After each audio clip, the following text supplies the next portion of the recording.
Hello, how's it going? Welcome back to some more FM24 and another part of the Everton Project. Today we are back with two big matches against Aston Villa before taking on Bournemouth, both in the league, looking to solidify our position in the top half of the Premier League table. And, well, you might remember I said in the last episode, I said, if we get 6 points out of these next four matches, it's going to be an absolute miracle. Well, we actually went and got 10 points. We got 3 wins and a draw while you weren't with us. We beat Burnley 4-1. Jack Harrison, Harry Maguire, Fabio Vieira and Dominic Calvert-Lewin on the score sheet there. We then beat Chelsea 1-0 with another Fabio Vieira goal there. He's been really impressive since the start. And then we almost beat our big rivals Liverpool in the Merseyside derby. But a Virgil van Dijk 94th minute effort in the end got Liverpool over the line. And yeah, it was gutting, it has to be said. But 1-1 in that one, we'll certainly take it.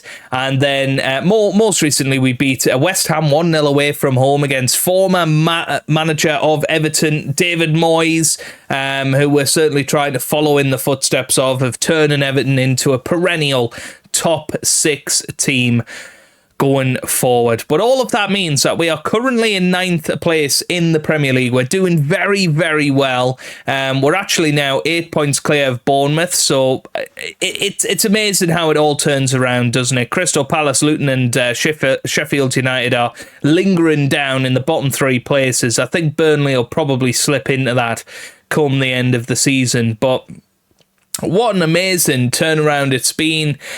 We've been doing very, very well. Top goal scorer is still Beto with 15. Cameo is amazingly still the second highest top scorer.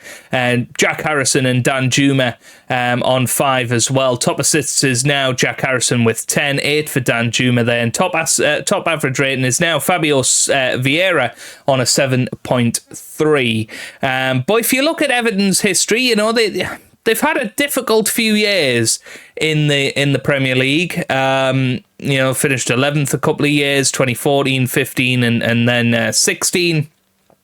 Got back up into the top 7.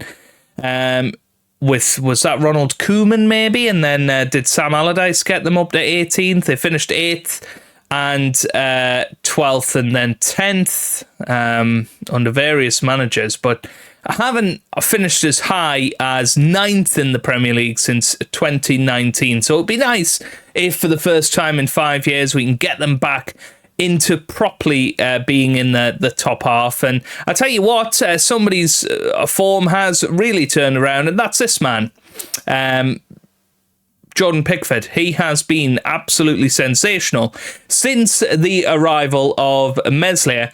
He has had an 8, 7.5 and a 7.5, 6.8 there.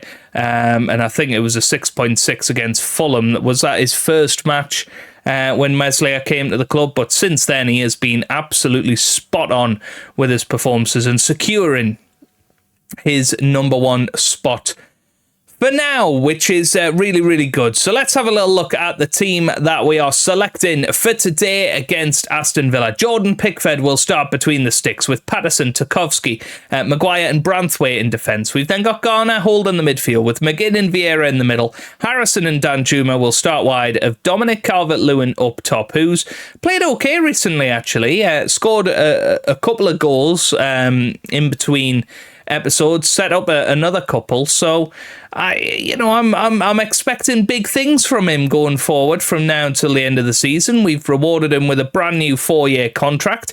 My main idea behind that is that in the summer, if somebody wants him, they're going to have to pay for him. You know, we're not going to give him away for free. I'd be quite up for selling him in the summer though, Dominic Calvert-Lewin, especially with his injury record, although he hasn't been injured in this series so far, touch wood. Hopefully we'll manage to turn him around at the rest of the season and make him unsellable again. But here's Watkins, finds Diaby now. Diaby to Ollie Watkins. It's back in. And now here's Zaniolo. It's a good save by the crossbar, not Jordan Pickford. And, it goes behind for a corner kick. Aston Villa off to a very quick start. And I certainly wasn't planning on recording this episode right now, but I am fearful of the old adage that if you quit Football Manager while you are in good form, it will punish you the next time you are in. So I'm hoping that we can keep our good form going in these next couple of matches and then have a nice rest from Football Manager. And to be honest, if we get at least one good result today, I think that will definitely mean that we are staying up this season. I'm still a little bit worried about how close actually Crystal Palace, they're on 20 points. If they have a good run in, then maybe they can get up to where we're at. So I'm still a little bit wary of where we are. Tarkowski's the one that's ran out and started the counter-attack here. Back to Harry Maguire, who's had a good run of form, and he's actually been touted by the media to keep him in the England squad, which, when was the last time we could say that, eh? Yes, Douglas Luiz anyway. Fabio Vieira making a very disappointing pass there, and I was praising him at the start of today's episode, saying he'd made a very, very good start to his Everton career. That was not a good part of it. Here's Pau. Oh, excellent interception from Patterson, and now we burst forward. Look at all the blue shirts forward, and that's going to be a penalty, Jeff. Douglas Luiz gives away the penalty, and who's going to step up? It was Cameo earlier in the season that was stepping up and sticking them in the back of the net. Is it going to be Dominic Calvert-Lewin? I think it is going to be. It is DCL. I said he's in good form. Can he stick one into the back of the net? Dominic Calvert-Lewin steps up, and that is a beauty into the top right bin. And Dominic Calvert-Lewin scores his 5th goal of the season, and that was a terrific penalty. It looked like he'd skied it, which is why I had a bit of a delayed reaction, but it was right in the top bin. And, he puts us 1-0 up, and that's, you have to say, against the run of play. Here's Branthwaite, gets it to Calvert-Lewin. I thought whoever this was down here was going to go and burst forward.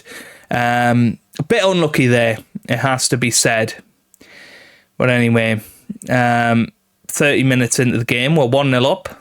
And this has been the difference recently, is we've had a little bit more luck in terms of, goals from set pieces, in terms of obviously the penalty that we've just had there, and not necessarily dominating games, but managing to hold on to it. So hopefully we can do that again. Danjuma loses the ball. Here's Diaby.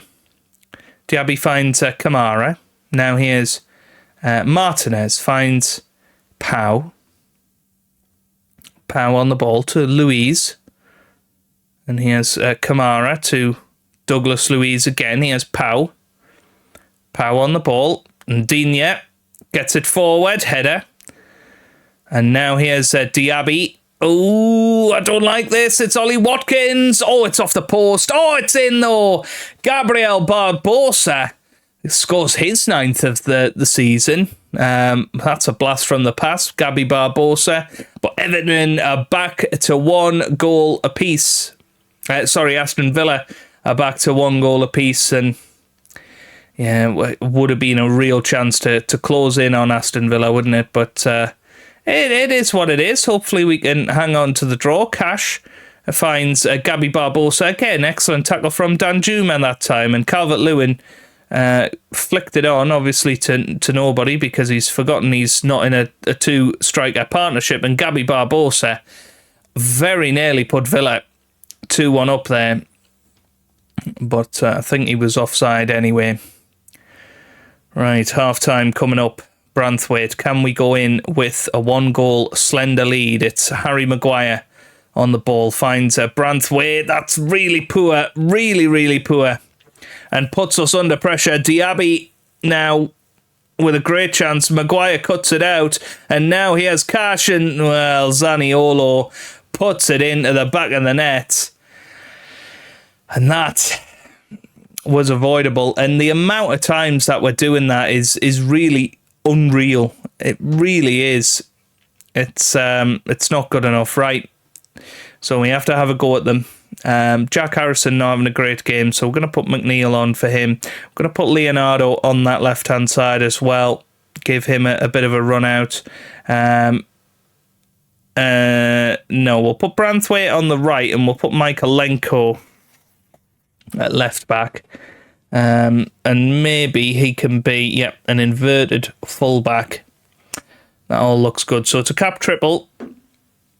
And, we'll see. We'll see how we get on in this second half. As I say, I wasn't really expecting a great deal out of this match anyway. So I'm not that... What's he doing? What's McNeil doing?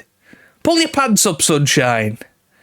Right, anyway, Fabio Vieira. I mean, we've got a nice amount of players in this area. Can we get it to Harry Maguire? No, he finds McNeil. Oh, it's a beautiful, beautiful piece of work.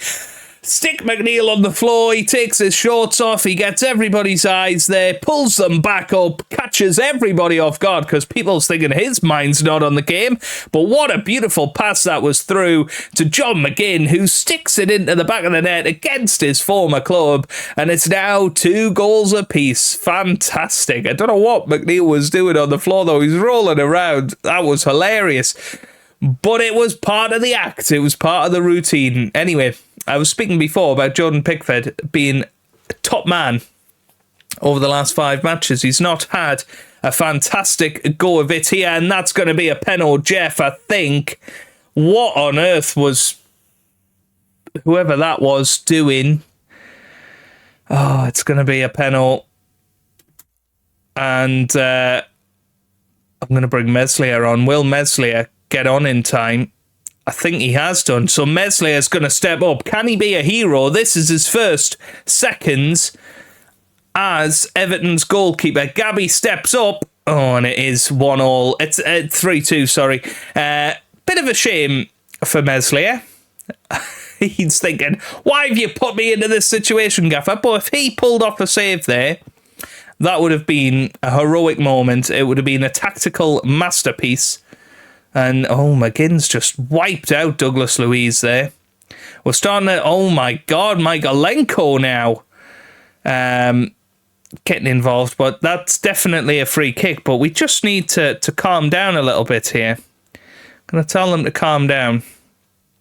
Because they're all a little bit fired up, a little bit frustrated.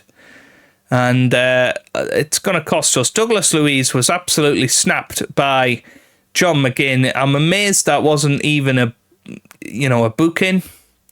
Calvert-Lewin not having the best of times. We're going to put Beto up top, and we're going to leave it at that for our substitutions today. Beto's got 10 minutes to go and grab us a point from this match. It seems like you guys are the curse to me winning football matches on Football Manager. Unbelievable. Right, 4 minutes left of stoppage time. Is there going to be any more chances? No, there's not. A pretty boring end to the match. We told them to calm down. We're going to say we're proud. I mean, losing 3-2 away at Villa Park, not the worst thing in the world, but a bit of a shame nonetheless. And I think Meslier is going to get his debut against Bournemouth.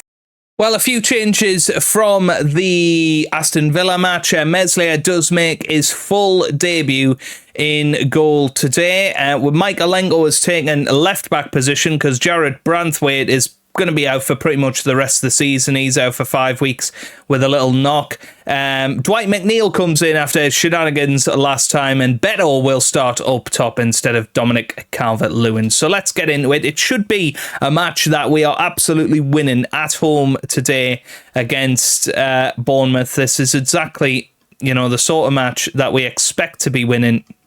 So we're going to go out there, we're going to try and get revenge on them for apparently getting beat earlier in the season, although I have no recollection of that whatsoever. But if we can get 3 points today, I think we will just end up playing through till the end of the season. We've still got an outside chance of European football, but I don't see it happening. We certainly have to win the games we should, and And this is certainly one of them. Smith gets it into the middle. What on earth was Maguire doing there? That was dangerous play. Here's Phillip. And now Michaelenko clears from that Smith touch. Heavy touch there. But wowee, I honestly don't know what Maguire was thinking there. That could have been the 1-0. But anyway, here's Danjuma into the middle header. Oh, and it's in. Beto scored. Tarkovsky had the initial header, but I love how set pieces work in this year's game. It really is so engaging in seeing is this going to be a set piece that it leads to a goal. It's not predictable anymore. Tarkovsky with the header there from the far post, but Beto sticks it into the back of the net. That is his 16th goal of the season, and it puts us 1-0 up, which is exactly what we needed to do, and that puts us 2 points ahead of Nottingham Forest, who have played the same amount of games. Nottingham Forest, very good season for them if they finish in the top half. I know Toby will be happy. He won't be watching. He's not into Football Manager anymore, but he does like a bit of Nottingham Forest, doesn't he? He has Kirkes gets it to whoever that was. It's Cook now. Lewis Cook, what a player. He's been in Football Manager past. And that's a good ball forward to Justin Clivert. Excellent header from Nathan Patterson there. Back to the goalkeeper Meslier, who's having a good game, and we want to give him chances from now until the end of the season. We need to decide who is going to be our number one going into next year, and it could well be Meslier. Here's Danjuma now. Danjuma still going. What a run this is! Oh, it's gone in. It's deflected off the keeper. Very unlucky for the goalkeeper there, but Danjuma, lovely little run. I mean, he picks it up here and he's going with it. He's still going with it. Goes past one defender, goes past another, into the middle of the area, goes for the shot. It was a pretty poor shot as things go, but with the deflection, it does trickle into the back of the net and went out 2-0 up. Awesome. Awesome, awesome, awesome. Now then, another set piece. Here's Garner with a chance to whip it in. Does whip it in. Header from Maguire. And that is his second goal of the season from the corner flag. And that's one of the reasons I brought in Slabhead, because he can get his head on it. He really can. And that's a fabulous goal once again. 3-0 set piece. Masterful so far. And here's another set piece. Danjuma into the middle. Header from Tarkovsky. And I think he was offside potentially. But that was so close to being 4-0 had he been onside. This is unbelievable. 3-0 at the moment. We're dominating possession. We're dominating the game. And it's just been unbelievable, the turnaround that we've had since the last episode. When we were getting hammered against Man City, we were getting hammered against Fulham, getting hammered against Wolves. I know it was 6-5, but it felt like nothing could go right, and then just something has switched. I think Fabio Vieira has been a wonderful addition. I think Pavan Meslier on the bench, just pressuring Jordan Pickford, has almost turned our season. So I'm very happy with that signing. Jack Harrison is going to come on for the last few minutes. We'll put Meyer on as well. He hasn't really had much of an opportunity to play. And Ben Godfrey is going to come on for James Tarkovsky. Tarkovsky's had a very good season. He's played a lot of football. And I haven't had Ben Godfrey's progress. We know that he can certainly be a key player for us in the years to come. So we need to make sure that he's happy. He's getting enough football to actually develop into that good player. But Harry Maguire captaining the side today. Lovely to see. And here we go then with a few minutes of added time. And it looks like it's going to end Everton 3, Bournemouth 0. Fabulous performance. And that will send everybody home happy from Goodison Park. Scoring streak, we have scored in 10 consecutive matches, which is fantastic. 46 points on the board now. Looks like we're probably going to end up at around about 60 points, which is 20 more than I was aiming for at the start of the season. And hopefully we can push on now. I think we are safe from relegation. That's 25 points clear with 9 games to go. It's not possible. I don't really know what I was thinking. Beto has £1 million taken off us. Michaelenko, excellent game from him. He actually got man of the match, which is very interesting. So now there's going to be a little bit of a gap between when I next see you. So obviously we've got Tottenham away, then Man City. That's probably going to be no point. Brentford I'd expect to get something out of. Man United, they're only 7th at the moment. They're not far ahead of us at all. Nottingham Forest is going to be a big game. But we will be back for the final 2 matches of the season tomorrow with Brighton and Newcastle. Will we be fighting for European football, or will we just be celebrating a season where we've not once really thought about being in that relegation dogfight? If you've enjoyed that, give it a big thumbs up down below. Subscribe for plenty more Football Manager 24 content. And I hope you guys are having a wonderful day. Thanks for watching, and goodbye.